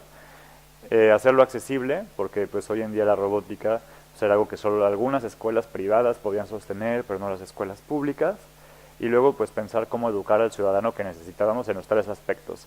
En el aspecto económico, de que tenga un buen futuro, como un buen ciudadano, y también para el florecimiento de sus capacidades. Y bueno, esto es un poco más lo formal de las competencias del siglo XXI. Pensamos 4 grandes bases de nuestra experiencia. Una parte es el material, en el que pues, les damos los robots y la electrónica, mecánica, todo lo que necesitan, algunas pistas para la experiencia. Tenemos como las sesiones minuto a minuto ya diseñadas de lo que tiene que el profesor implementar. Tenemos como 300 videos donde los llevamos casi de la mano del... Esto está pensado para el profesor, para él cómo lo va a llevar a su clase. Eh, Están todos los retos, así el reto de la pista de Marte, el reto tal, o sea, como los retos que les pueden funcionar en clase, los videos, todos los materiales que él puede usar. Y pues esto hemos visto que funciona muy bien siempre y cuando haya una buena capacitación y una buena gestión educativa. Entonces los acompañamos desde grupos de WhatsApp, que son como grupos de apoyo de, sí, tú puedes planear tu clase, tú cómo te fue en la sesión 1, la sesión 2, la sesión 3, te podemos ayudar si tuviste un niño difícil en algún sentido, o cómo le haces para que haya más equidad de género. Tenemos videoconferencias, webinars, llamadas, los visitamos algunas veces al año para junto con ellos dar la clase. Y tenemos todo este ecosistema, ¿no? Los invitamos a que hagan su propia feria de robótica, que sus ganadores los lleven a nuestro nacional de robótica, que los ganadores viajen a Silicon Valley, que tengan una feria de ciencia y tecnología, que tengan una feria de emprendimiento social, porque queremos que esto llegue a toda la comunidad y de hecho buscamos que las escuelas lo haga el 100% de la escuela, que no sea un grupo representativo de, ay, sí, aquí tenemos 300 niños y solo lo hacen 10 niños, sino que lo hagan todos. De hecho, hemos descubierto que muchas escuelas en eso pues son como más, o sea, nos pasaba cuando dábamos las clases nosotros, ¿no? Que si yo tenía 50 niños y se me iban 10, y era así como, ¿cómo se te fueron 10 niños de 50? Y luego entrevistábamos a escuelas autónomas y les decíamos, ay, ¿cómo van con su escuela de robótica? Y nos decían, ay, muy bien, pero descubrimos que robótica es como algo para niños muy exclusivos, porque empezaron 50 y ahora hay 3 niños, pero son súper felices y se ve que ellos van a ser genios porque en verdad que les fascina. Y yo decía, pero ¿cómo? ¿Cómo es que no estás fúrica con ellos y sí con nosotros? Entonces, bueno, nosotros estamos seguros de que ya después de todo este tiempo se puede mantener una buena clase de robótica pues muchísimos años o muchos años mientras tengas como el ecosistema adecuado, y queremos que esto sea algo para todos los niños y niñas y no solo para un grupo representativo. Eh, pues hemos pensado cómo poder crecer en estos años. Algo que nos pasó mágicamente es que hicimos una prueba piloto con 15 escuelas, medida por el CIDE, que es un centro de investigación en México, y eso dio tan buenos resultados y entusiasmó simultáneamente tanto a la SEP, que es nuestro Ministerio de Educación, que nos propusieron hacer las primeras 765 además escuelas públicas primarias.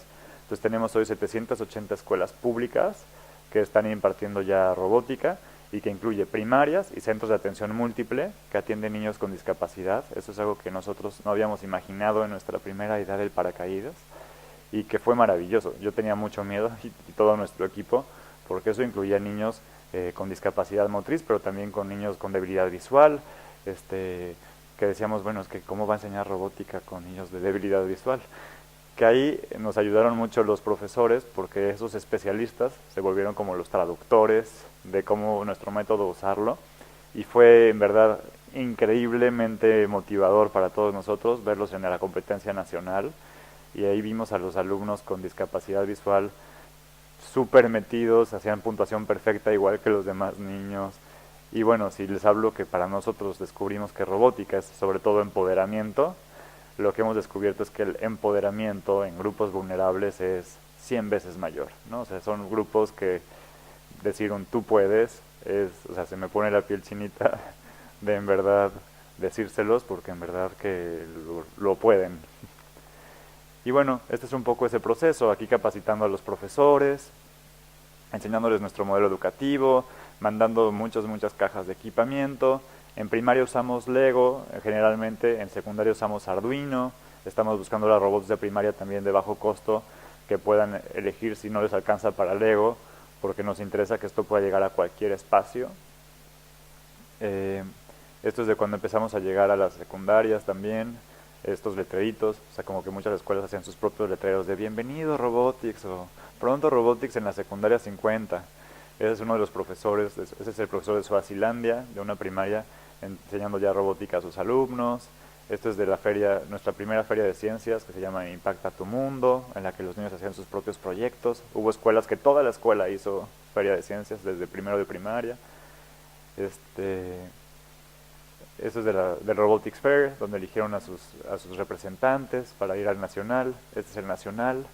Durante esos días tuvimos, o sea, porque todos, en total tuvimos 37,000 asistentes y en la final tuvimos 14,000 asistentes al evento.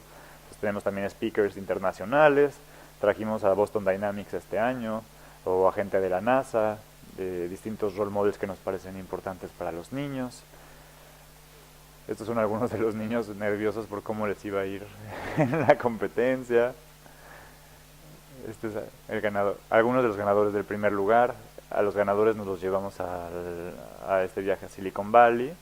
Aquí pueden ver algunas fotos de ese viaje a Silicon Valley. Esto es en el aeropuerto de San José, que ya hay robots que te dan la bienvenida y te dan el tour. La realidad virtual y aumentada. Y bueno, también hacemos mucha medición, ahora que también tenemos varios fondos buscando adoptar escuelas. Y nada más contarles velozmente que hemos podido medir y mostrar que se generan también habilidades socioemocionales en los niños. Entonces no solamente es aprender tecnología, sino aprender muchas habilidades socioemocionales. Hemos estado trabajando respecto a equidad de género e inclusión. Hemos logrado subir muchísimo cuántas niñas participan en robótica, más o menos dándoles el último estándar de lo que nosotros hemos visto. Es que bueno, cuando es en forma extracurricular, cuando le decimos quién quiere hacer robótica, ustedes mismos elijan, es más o menos el 28%. Vemos que hay un sesgo cultural muy fuerte que nos sigue haciendo pensar en este año que robótica no siempre es tan bien para niñas, pero estamos trabajando duro para que esto sea más claro. Cuando lo hacemos curricular, que eso quiere decir que todo el mundo lo tome, pues se hace el 52% niñas. Y ya en forma combinada, nosotros hoy tenemos un 47%, pero esto se debe mucho a que estamos trabajando con muchas escuelas curriculares. Y eso para nosotros es muy importante porque nos permite en una etapa donde podemos influir en los niños, que tanto niños como niñas tengan el estímulo de ciencia y tecnología por igual, en vez de que sea solo los que sus papás piensan que es correcto.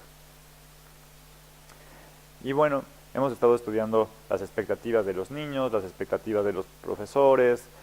Algo que les preocupa mucho a los profesores es si pueden vincular robótica con su clase normal, ¿no?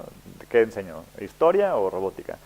Hemos visto que pueden hacer una mezcla y que aprendiendo robótica pueden a la vez enseñar otras cosas. Lo verde es lo positivo, entonces la mayoría piensa que sí han podido conectarlo bien.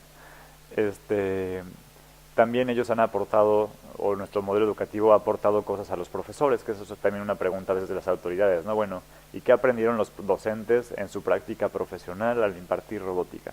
Entonces, un porcentaje, el 80% considera que la didáctica logra empatar con los objetivos educativos y muchos reportan que han aprendido nuevas estrategias educativas, trabajo colaborativo, innovación. Y algo que fue fenomenal, el 99% desea continuar. O sea, los docentes que impartieron robótica quieren volver a hacerlo el siguiente año. El 1% que no estaba relacionado con temas de infraestructura o que no había suficiente personal. Era como, no, pues es que no hay quien dé la clase, no tenemos en verdad cómo hacerlo. Entonces, pues vamos muy contentos de este desarrollo. Y bueno, para terminar, les quiero nada más poner un video, antes de preguntas si hubiera, de cómo ha sido este proyecto.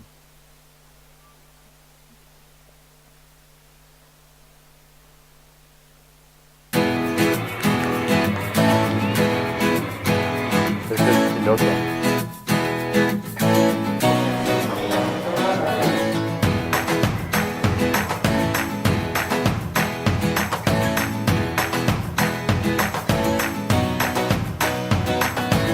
El proyecto se trata de inducir a los niños al aprendizaje de la robótica.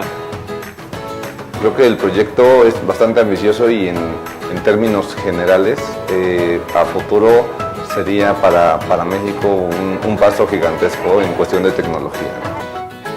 Las actividades son tan simples, tan sencillas, que los niños se involucran rápidamente en ello. Creo que el programa tiene muchas ventajas y lo he dicho desde que estábamos en la capacitación. Es ver más allá de el día de hoy.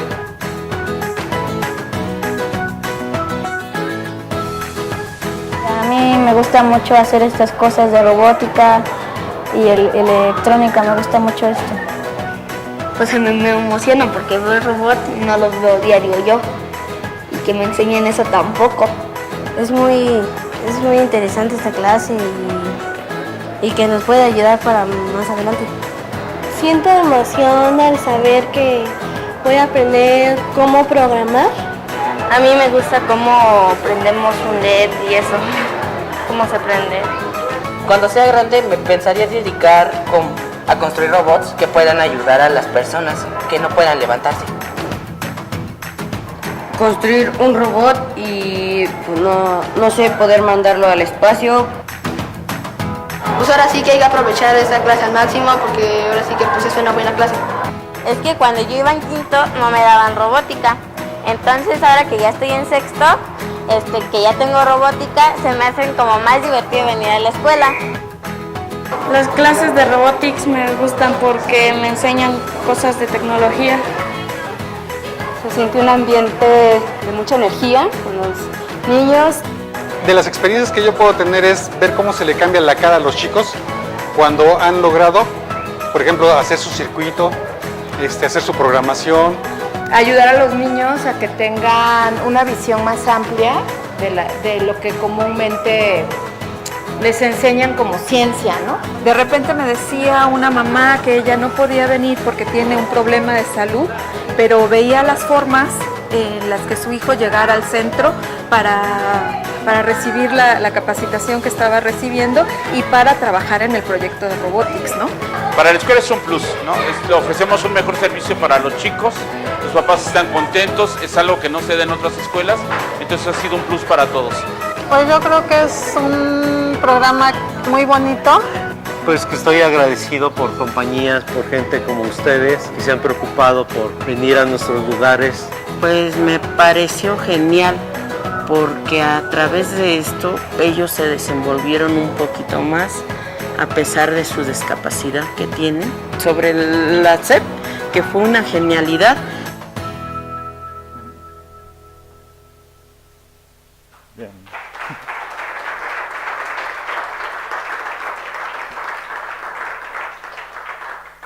Bueno, si alguno quiere hacer alguna pregunta, está invitado a realizarla.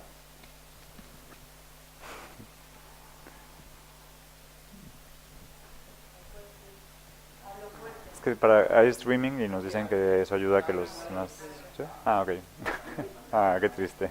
Alguien dígale a sus amigos. Solo una consulta. Vi que en el 2018 el proyecto es seguir acá. Es nuestra ilusión. Mi ilusión también.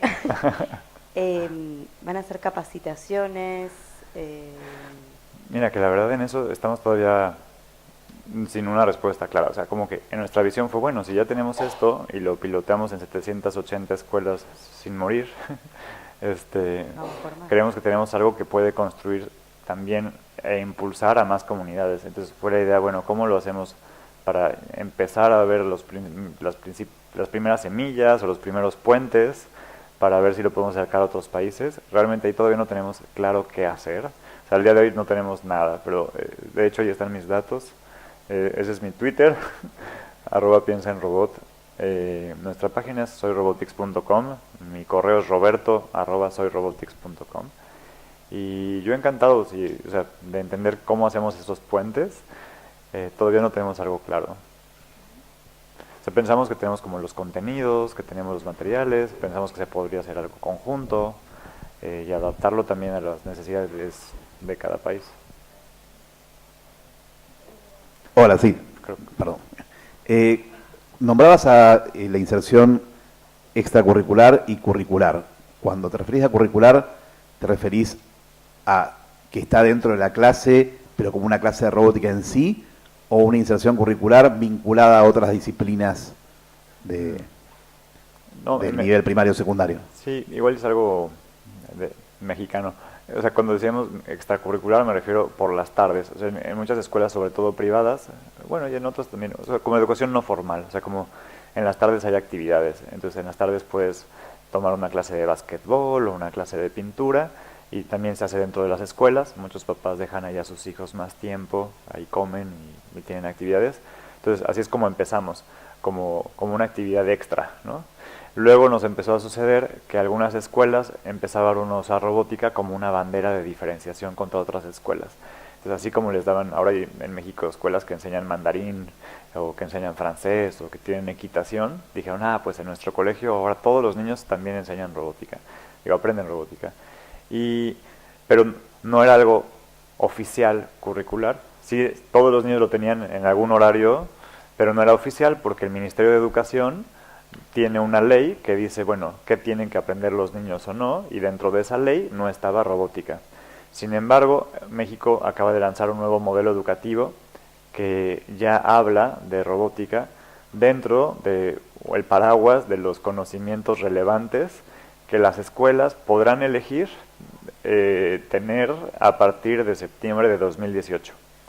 Entonces, un poco a raíz de esta visión, nosotros pudimos correr el piloto, que ellos tenían mucho interés porque ya lo habíamos probado en algunos veranos, que son un espacio pues no formal donde podíamos experimentar y hacer muchas cosas divertidas.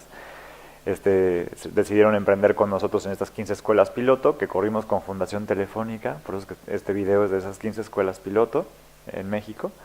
Luego ellos nos vieron bien para empezar con 765 escuelas, que son el 100% de las escuelas de tiempo completo de la Ciudad de México. Y ahora estamos en un tema interesante porque acaba de lanzarse, eso es ya muy mexicano, la autonomía curricular. Bueno, el piloto de autonomía curricular, que es un nuevo espacio de la Ley de la Educación que permite que las escuelas elijan un porcentaje de su tiempo en qué lo van a dedicar. Y aunque es así de libre, no es tan libre, tienen que elegir algo que vaya acorde a las opciones que tienen, que pueden elegir fortalecer matemáticas, o fortalecer ciencia, o fortalecer educación física, o civismo, o los conocimientos pertinentes dentro de lo que está robótica. Y hay toda una metodología que casi tienen que hacer una asamblea en la que los niños se pongan de acuerdo con los adultos, con los profesores, y elijan en forma armónica qué quieren. Y estamos apenas piloteándolo a nivel país, en como 8 escuelas por provincia, y la Ciudad de México decidió aventarse con 1.500 escuelas en este piloto de autonomía curricular. Tuvimos un sismo muy fuerte hace 2 meses, lo que nos ha atrasado un poco, pero bueno, ahora está por arrancar la autonomía curricular y estamos muy esperanzados de que el próximo año podría hacer que en muchos estados, en muchas provincias, podría empezar a lanzarse robótica en las escuelas que así lo decidan. Por eso es que hemos buscado tanto cómo hacerlo muy económico, porque yo estuve viendo cómo hacer. Yo me fui de visita hacia secundarias que estaban en la sierra y de pronto era, es que hicimos una colecta para comprar el nuevo horno de la clase de cocina y los papás los veías así vendiendo comida y haciendo su kermés para poder ahorrar, para poder tener el nuevo horno de la escuela. Entonces queremos que nuestra gran meta es lograr hacerlo tan low budget, tan de bajo costo, que ellos puedan hacer una kermés para tener robótica, ¿por qué no? Y que pues así puedan ellos implementar algo que además ellos identifican como una necesidad. No, muchas secundarias decían, es que no es posible que sigamos enseñando jardinería y carpintería ya cuando les damos aunque sea electrónica, ¿no? Roberto, una pregunta. Estos talleres que vos contás que son extracurriculares, ¿qué duración tienen? O sea, ¿es durante un mes? ¿Cómo se implementan? Y si esas clases, por ejemplo, es para tal prototipo, para tal desafío, y a la siguiente clase es otra cosa, o hay continuidad. Todo lo que hicimos para Robotics in the Box fue un curso continuo. O sea, fue pensado para idealmente un ciclo escolar, un año escolar, y cuál sería como la columna vertebral de todo lo que deberían de aprender. Entonces tenemos ahí, no sé ahora de pronto el número, pero las 38 sesiones del año escolar de lo que teóricamente deberían de ver, y está diferenciada la sesión 1, la sesión 2, la sesión 3, la sesión 4, y eso es justo la pata de todo, como las guías detalladas, donde no solo está la sesión 1, sino la actividad 1, 2, 3, 4, 5, 6 de ese día. Y por eso es que tenemos todo un ejército casi de telemarketing y de seguimiento, pues para luego ver que el profesor sí sepa qué sesión le toca, si tiene alguna duda. Tenemos chats de WhatsApp de cada una de las como barrios de la ciudad para poder articular que las escuelas estén al día, y tenemos miles de ahí como estrategias para estar seguros que cada cual vaya al día y no se nos desfase o cómo le ayudamos.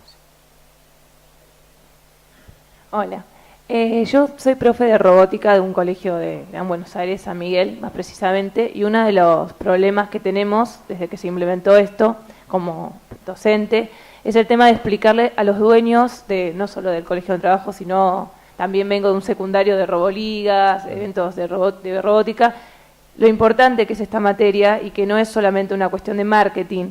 Entonces como que se genera cierto roce entre cuánto es negocio y cuánto realmente es interiorizar un conocimiento.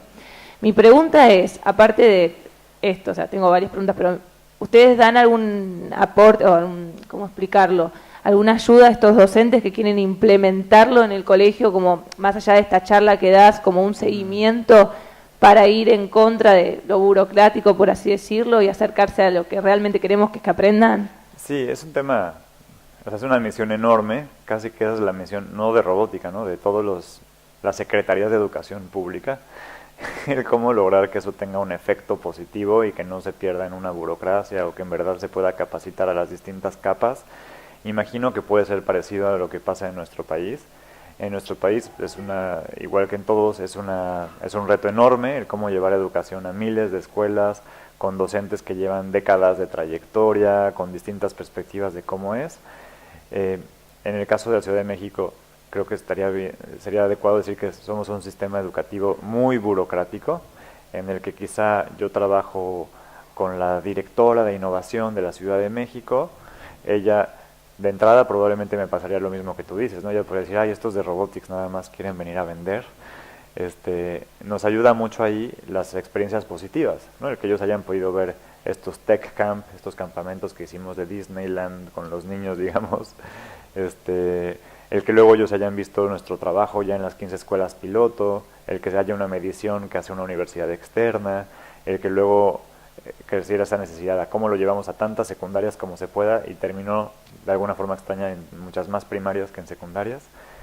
Y el que esto dé resultados consistentes es muy importante. Otro aprendizaje que vimos de las escuelas piloto es la importancia de tener una sesión no solamente con los docentes, sino con los directivos, porque si el directivo no estaba bien sensibilizado y nada más le llegaba la orden de tienes que meter a tu docente, ahí le llamaban promotor TIC, que es una persona dedicada a promover la tecnología, a que dé clases de robótica, pues ya lo tomaban como una orden, entonces llegaba de malas el profesor y dice, ¿por qué me mandaron a mí? ¿Esto de qué sirve? El director no nos quería abrir la escuela para que fueran los festivales, porque decía, ¿esto qué tengo que ver yo? Si mi escuela, ¿por qué tiene que perder un día de clase en hacer el Festival de la Ciencia y Tecnología? Entonces eso nos ayudó mucho. Luego, cuando entraron, aunque en el piloto descubrimos eso, luego el proceso burocrático no nos permitió hacer esto mismo en las 765 escuelas. Ahí fue todavía más caótico porque, por ejemplo, en capacitaciones hay más o menos 7 escalones entre la persona con la que nosotros hablamos para capacitar y el profesor que llega. Y en esos 7 escalones pues puede tardar, si tienes suerte, una semana, y si tienes una mala suerte puede tomar 6 semanas, ¿no? Que llegue el memo comunicado de los 7 escalones redactado por distintas personas. Y entonces las capacitaciones llegaban de última hora, fúricos, que porque esa mañana los habían mandado y no sabían por qué. Y ahora que está por recomenzar, vía autonomía curricular, lo que logramos fue conquistar a la DGOCE, que es la Dirección de Gestión Operativa, y ahora están ellos muy interesados en que, digamos, que nos metamos, no nos podemos meter porque no somos parte del gobierno, pero que les ayudemos o encontremos cómo hacer juntos más conferencias para los supervisores, para los directivos, para las juntas distritales, para poder como sensibilizar más a todo el aparato de lo que está pasando, porque si no es un aparato como pues poco comunicado que de pronto se disloca. Entonces nos ha funcionado muy bien pues eso, tratar de tener más comunicación, construir sobre casos de éxito. Tenemos cientos de videos de lo que va pasando, por ejemplo, cuando los niños fueron a Silicon Valley, ¿no? Entonces buscamos compartirlo lo más posible para motivarlos. Ahora de pronto hasta nos pasa al revés, que de pronto ahora los de la dirección operativa están más apasionados de ya, ¿cuándo empieza? Y los de la dirección de innovación de pronto dicen, no, todavía no se puede porque la autonomía curricular por ley dice que es hasta el 1 de diciembre que tienen que votar, ¿no? Entonces pues, no, hasta tengo prohibido a veces hablarles, así como ver a electores, así no podemos comunicarnos con ellos por este mes. Y la última pregunta, ¿cómo se posicionan en el mercado a diferencia de comprar kit Lego? Yo, porque nosotros nos manejamos ya con 2 empresas de robótica educativa, y quería saber, y Lego, el gran problema que teníamos era el gran costo, sí, con tema patentes y demás. ¿Hay algún tipo resulta más económico comprarlo a través de ustedes o por medio de sus programas? y cómo se posiciona la calidad, digamos, de los kits. Sí, nosotros nos definimos como, o sea, tenemos como dos grandes cores, ¿no? O sea, dos grandes centros. Uno es el diseño curricular, que tenemos como estas guías minuto a minuto, que son como una guía de sobrevivencia para que el docente pueda dar una clase muy efectiva velozmente, y la gestión educativa, el cómo gestionamos que el curso sea exitoso, cómo podemos capacitar a 800 personas, cómo les damos seguimiento, cómo lo monitoreamos, cómo lo metemos en este ecosistema para que sea exitoso y cómo lo vamos creciendo. Esos son nuestros dos cores. Y yo como estratega más bien decidí no competir, al menos profesionalmente, en el tema de qué robot usan. Entonces diseñamos nuestro curso para que sea, bueno, tenemos cursos distintos, uno con Arduino, uno con Lego, por ahora. Entonces yo casi que me hago a un lado y le digo al gobernador, desde cuenta, al gobernador de la provincia de Coahuila, y digo, ¿quieres meter robótica? Bien, o sea, yo te ayudo. Mira, esto te cuesta si lo haces con Lego, esto te cuesta si lo haces con Arduino. Y, tienes otro robot que te pareció maravilloso porque salió ahí un robot chino que se llama MakeBlock y lo quieres implementar. Bueno, pues yo te ayudo a decir por qué sí, por qué no, qué peros le veo. Pero si al final tú determinas que es MakeBlock, pues o sea, vemos cómo adaptamos a MakeBlock y yo te ayudo a que sea lo más exitoso posible dentro de MakeBlock, ¿no? Entonces yo he procurado no entrar en esa guerra de, bueno, no es una guerra, pero en ese tema en que me asocien con que yo soy Lego, porque yo lo que a mí me da así hasta se me enchina la piel así cuando me dicen, tú vendes Legos, es así como, ¿qué? O sea, ¿crees que lo que hago es vender Legos? ¿No? Entonces como que he buscado cómo le hago para distanciarme y es así hasta imposible, ¿no? Porque cuando llegas a la cotización, el 80% de cualquier cosa que haces es el costo del robot, entonces termina siendo como cómo distanciarnos aún más. Y sí, ahora estamos trabajando, tenemos este robot de Arduino que salió en el video, que es un robot, si ven, pues súper simple, o sea, es una placa con una forma de rana y es un Arduino. Y ahora estamos haciendo nuestras versiones más sofisticadas, pero no creo que llegue aún a un Lego. Y estamos viendo con alianzas en México o hasta con otros países si hay algún robot educativo más barato. Pero entonces nuestra idea será tener Robotics in the Box con Lego, con Arduino, con un robot más barato y que la escuela elija, ¿no? Mi presupuesto es para tal o tal, porque hay muchos presupuestos y hay muchísima necesidad. Y bueno, si hay escuelas que pueden hacerlo con Lego, la verdad es que es una super plataforma, o sea, sí se los recomiendo, o sea, tiene un estándar internacional altísimo, pero bueno, queremos que llegue al 90% de los ciudadanos y no todos pueden pagar Lego. Hola. Sí, quería saber si para el año que viene tienen pensado implementar los centros educativos acá en Argentina o si hay ya centros educativos acá. No tenemos, es una ambición, es un sueño. Justo nuestra esperanza es que aliados como tú nos ayuden a que eso pase. Justamente yo estoy buscando también aliados estoy trabajando en varios proyectos y uno es también tiene que ver con el tema del sistema educativo y está muy bueno lo de implementar la tecnología de la robótica y eso para el año que viene. Súper. Allá abajo, ¿verdad?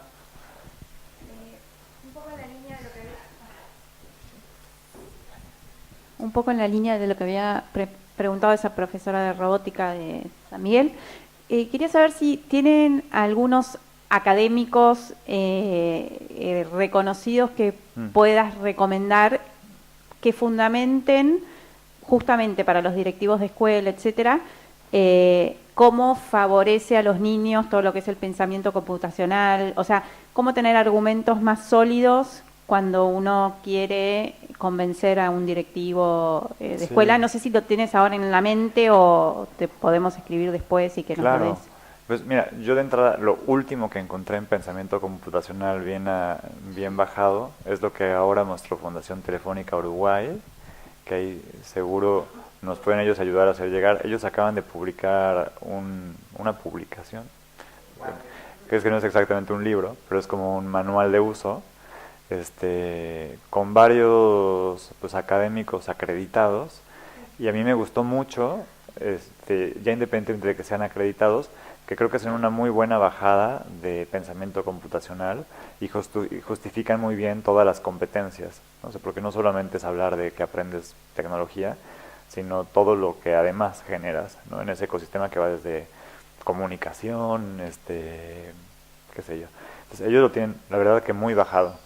De hecho ya se lo mandé yo también a mi equipo, así como, deberíamos de reflexionar más profundamente en esto, justo para la comunicación del proyecto que hacemos, ¿no? O sea, porque muchas veces es que uno lo hace, pero bueno, y luego cómo comunico, cómo legitimo que tengo estos sellos que sí tengo, pero que no sé en qué idioma tengo que hablarlos para que sean reconocidos.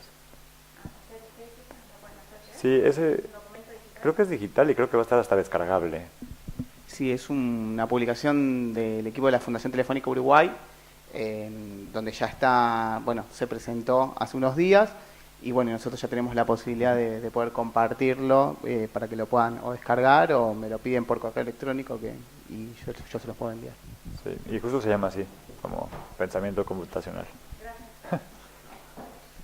Roberto, en base a la experiencia de estos años que ustedes empezaron con esto, ¿cuál te parece la edad o el rango de edad para arrancar con esto en los chicos, más que nada en la educación inicial? Y Sí. para esa edad, ¿cómo se combina también en base a esta experiencia? ¿Cuál es la mejor forma de combinar lo que es la programación con la electrónica, que es la combinación, ¿no?, de la robótica? Mira, en nuestra experiencia, o sea, como regla de dedo, más que porque lo tengamos documentado por Piaget, es que a los 6 años es la edad correcta mínima para empezar. Hemos hecho cursos para 5 años y también nos han funcionado, pero a los 5 años los cursos que diseñamos para preescolar eran más como de hacer experimentos y mucha más experimentación, más que ya todo este tema pues más lógico matemático de la programación, ¿no? O sea, de hecho, muchos de los proyectos más divertidos que hacemos nacieron en preescolar, ¿no? Así, que hagan un brazo robot de cartón, que hagan una mano robótica de popotes. O sea, muchos de los experimentos más geniales que tenemos nacieron en preescolar, pero luego descubrimos que era difícil hacer un curso sostenible económicamente, porque era así como que había que ir a comprar 2 kilos de materiales por cada niño, y era así un esfuerzo inmenso y era así como algo imposible y no lo hemos logrado escalar. Y eso que solo cubríamos un año de preescolar, ¿no? Porque era los 5 años. Entonces no lo hemos logrado hacer en forma exitosa, más bien. Entonces nosotros en consecuencia empezamos a los 6 en nuestros centros de robótica o en las escuelas privadas que mis profesores atienden, y en las escuelas públicas lo que hemos hecho es que experimenten con cursos de 9 años. No porque no puedan empezar antes, sino porque nos preocupa que el profesor no enloquezca demasiado rápido. Entonces queremos que primero pues agarre alumnos que le van a aguantar más el paso antes de mandarlo a la guerra hacia los 6 años y que se vuelva loco. Entonces más bien por salud mental y que no nos vaya muy mal ahí. Pero estamos seguros de que se puede a los 6, más bien tiene que ver con cuántas horas de seguimiento, capacitación, asesoría, que tengas un muy buen perfil del instructor, que en verdad sea muy empático, dinámico, ¿no? Porque si no, pues lo aburres. O sea, si metes a un niño a que le dé un profesor de licenciatura, no en el mal sentido, porque profesores de licenciatura maravillosos, pero en un sentido muy académico, de hoy vamos a ver qué es el transistor, miren, el cátodo y el ánodo, o sea, ya 2 minutos después ya todo el mundo se fue a la calle, ¿no? Y en cuanto a lo de electrónica, programación, no hay, bueno, nosotros lo vemos simultáneo siempre, o sea, nos parece algo adecuado. O sea, lo de electrónica pues es conectar cosas, es algo también pues muy muy cool, ¿no? O sea, conectar un cable con caimán, con un foco, con un LED, con un motor, es algo que no requiere tecnología muy avanzada y claro, lo puedes ir haciendo sofisticado. A mí me gusta, o pensamos que es importante hacer que la gente haga cosas que entiende, más que cosas así como manufactureros, ¿no? Entonces no somos muy pro los kits, o sea, en México hay muchos kits que tú puedes armar, así como arma tu propia radio, ¿no? Entonces tú compras algo que no entiendes qué hace y ahí te pones a soldar, conectas y si haces los 300 pasos bien funciona y si no, no. Eso no nos gusta mucho hacerlo porque sentimos que pues el alumno no aprende mucho. O sea, sí se lleva un objeto padre, pero como que sentimos que no genera yo comprendo qué hice. Entonces buscamos más bien que hagan cosas sencillas, pero cada vez más complejas en la medida en la que entienden, buscando que no hagan cosas que no entiendan. Pero es así una regla de dedo, no es más.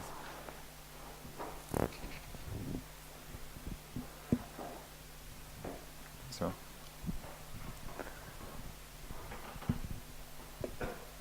En base a la experiencia que tuviste con todas las exposiciones y los campamentos a los que fuiste, ¿qué importancia crees que se le da a nivel mundial a la robótica? Bueno, yo creo que hoy a las STEM, a la ciencia, tecnología, ingeniería y matemáticas, muchísima. Tanto así que ya pues no sé, o sea, en la OCDE, en esta integración de los países más, no sé, más liberal, pues tiene una gran preponderancia, o sea, como a nivel políticas públicas, hablar de ciencia, tecnología, equidad de género, pues es así, es parte de la agenda de sostenibilidad 2030, o sea, creo que es total. La robótica per se, pues está dentro de ese paraguas, ¿no? O sea, es una técnica y creo que hay mucho debate, más que debate, hay mucho interés de que se mueva hacia ciencia y tecnología, y creo que ahorita hay como principalmente quizá dos vertientes, ¿no? Como coding, así programación, y o robótica. Y ahí creo que más bien es un binomio donde también tiene que ver el presupuesto, ¿no? O sea, es mucho más económico, entre comillas. Si tiene, o sea, la robótica requiere el robot y la computadora, y programación requiere la computadora. Pero luego está el problema como pedagógico educativo, ¿no? Así como de, bueno, sí, pero ¿qué es lo que estamos evaluando? O sea, lo que estamos evaluando es qué es lo más barato o qué es lo que más impacto genera en el niño. Y si eso depende de la motivación del niño o de lo que le gusta más, se vuelve un árbol de nunca acabar, porque entonces terminas debatiendo si lo que te hace falta es un mejor profesor o una clase más fantasiosa o si es por problema de la materia en sí.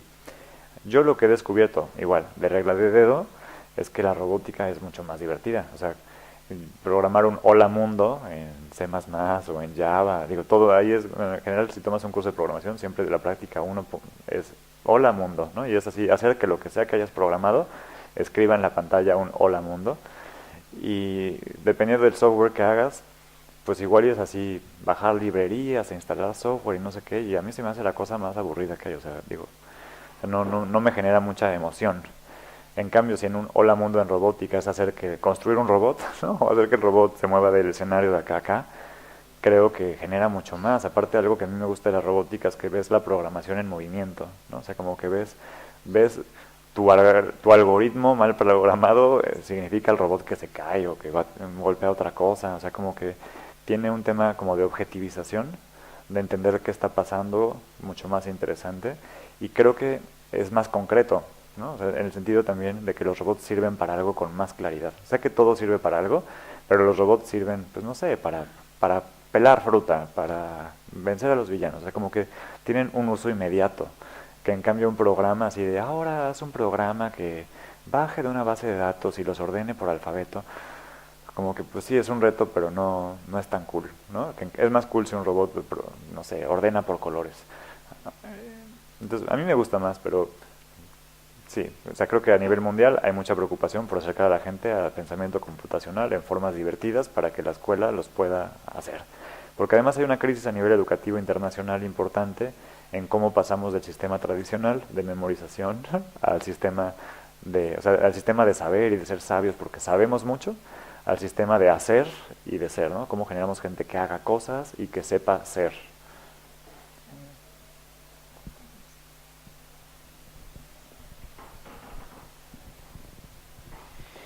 Bueno, agradecemos, Roberto, por toda la charla tan interesante. Los agradecemos a ustedes por haberse sumado a esta conferencia, a que hayan participado. Es un día complicado participar un viernes a fin de año, así que nuevamente les quiero agradecer por haberse sumado. Así que bueno, muchas gracias y que tengan un buen fin de semana. Muchas gracias.